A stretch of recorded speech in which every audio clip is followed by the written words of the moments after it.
panenzamba vafudzi vopfugama ndiye Jesu zoshamisa, ndiye mambo wekudenga topfugama kwari.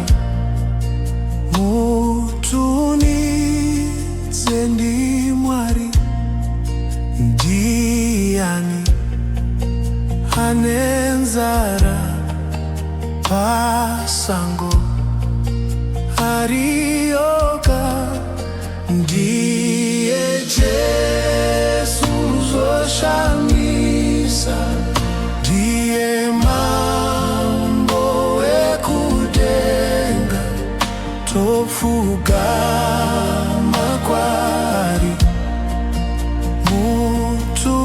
Mutunidze ndimwari, ndiani odzidzisa damara kanakisa, ndiye Jesu zoshamisa, ndiye mambo wekudenga izitopfugama kwari.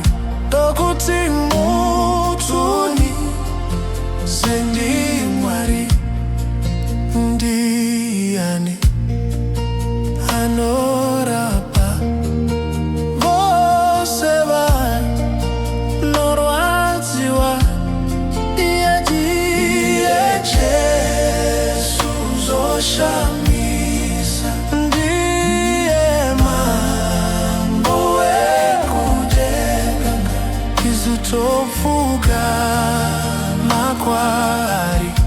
Okuti mutunidze ndimwari, ndiani yanochema paguva raRazaro, ndiye Jesu zoshamisa, ndiye mambo wekudenga topfugama kwari.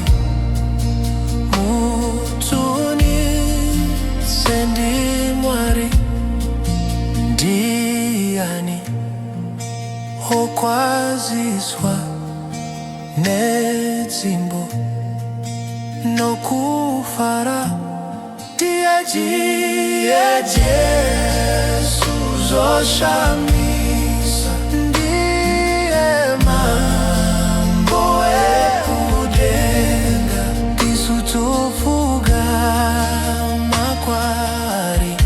Ekuti mutunidze ndimwari, ndiani oteura pausiku mumuda, ndiye Jesu zoshamisa, ndiye mambo wekudenga izitopfugama kwari. Mutunidze ndimwari, ndiani pamuchinjikwa worugerera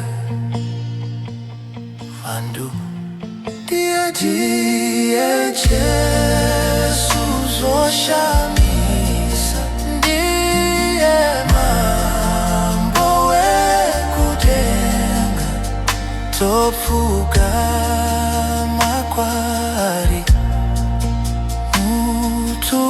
Mutunidze ndimwari, ndiani anomuka kutsinunura